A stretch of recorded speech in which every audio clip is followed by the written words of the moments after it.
Welcome to the Leather Journey. We're going to continue our building a lifestyle bed playlist and talk a little bit about materials today in construction. And then in the next video, we'll actually start talking about the build. But I built my first lifestyle bed 24 years ago, and I remember distinctly how much it cost because at the time I didn't have a lot of money. And going to Lowe's, between Lowe's and Home Depot, the materials for this bed cost me $125.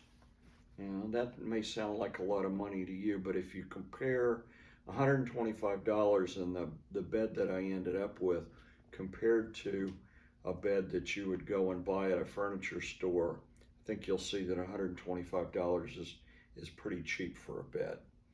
And it was a great bed. So all the beds that I am going to show you on this channel can be built, I'm going to say, for under $250. I went actually to Lowe's a couple weeks ago and I priced out all the materials for building a bed similar to the one I built 24 years ago that was $125. And what I came up with when I totaled it all out was $193.94, which is pretty good considering 2.5 decades later, we've only gone up, like 70 bucks in materials. So what is it going to take? Well, the bed that I'm going to propose to you mainly is going to use what are called lag screws. A lag screw is a big, heavy screw that has a hex head. It can be turned with a wrench, a socket, or a power drill, and big, heavy screw teeth. We're mainly going to be using 1/2-inch lag screws, 1/4-inch lag screws for a couple of applications or places.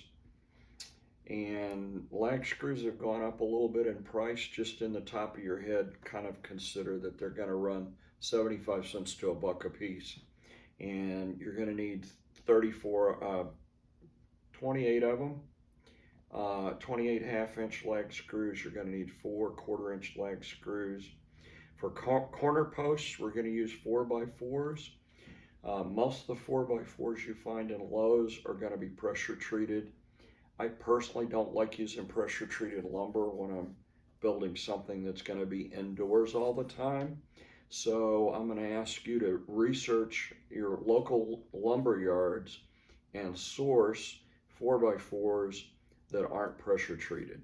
Now, your choice as to whether you choose pine or whether you try to find a hardwood 4x4. If you go with a hardwood, all the pricing I'm throwing out there is for using pine, and you want to hand pick through it and make sure that you get a really nice 4x4 that doesn't have doesn't have knots in it or minimal knots. But for 4x4s, you're running about $9.88 a 4x4. So you figure about 40 bucks of materials for your corner posts.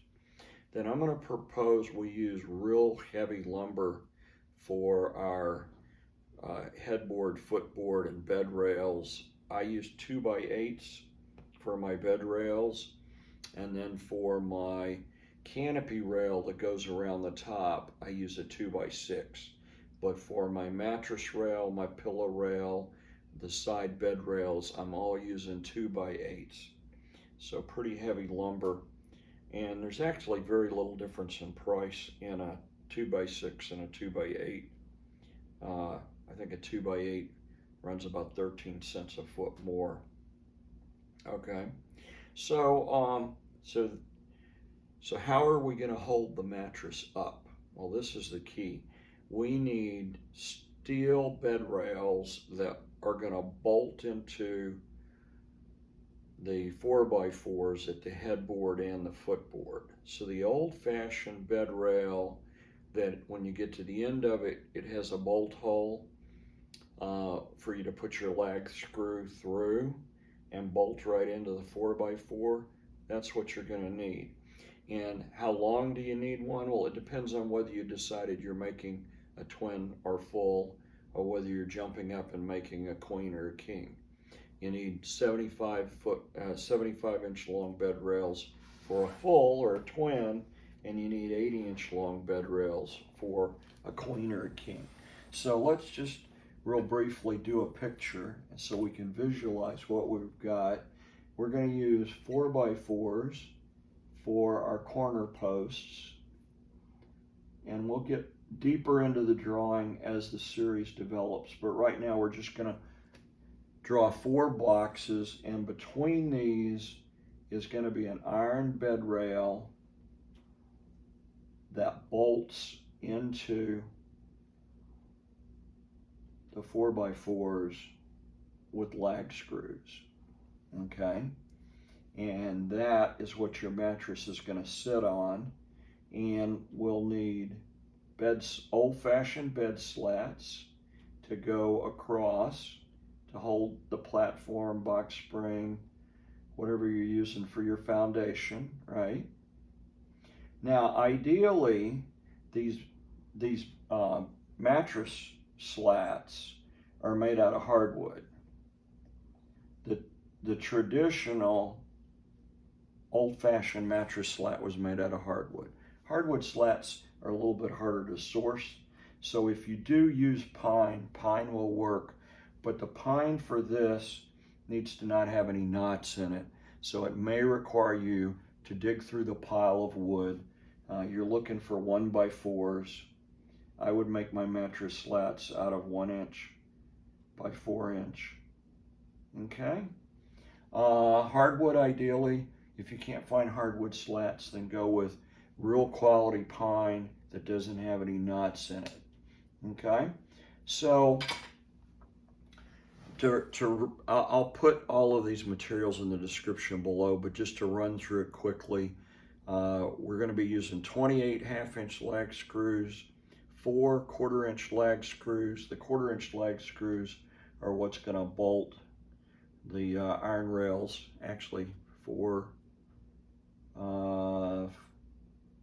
there's 2 in each, make that 8 1/4-inch lag screws, 4 4x4s, 5 2x8s, and 4 2x6s. The 2x6s at the top are going to form a canopy rail around and connect all of these 4 4x4s at the very top of the bed. So there's some interesting things we'll be able to do with our bed. You can put mirrors across the top of the canopy. You can put lights. You can black light it. You'll be able to put speakers in this bed if you want to add sound and speakers. There's a lot of different things you can do with the bed. One of the designs, I incorporate a St. Andrew's cross. One of them I make into an A-frame. One is ladder back. Some of it kind of, your decision tree has to be with what kind of play you're interested in doing. Whether you're a rope person or more into impact, or whether you're more into sensation play. There's a lot of different considerations that go into the design as this bed evolves. But that's it for materials. I'll put a materials list in the description below. If you're interested in drawings of the bed in a little more detail and more photos of the bed, then consider joining my Patreon site. It's like $3 a month. It's like giving me a tip. If you want to tip the channel, consider joining my Patreon site. As always, thanks for watching The Leather Journey. And in your comments, let's get excited about building a lifestyle bed, and everybody do one of these at home, and tell me how your project turned out. As always, have a great day, and thanks for watching The Leather Journey.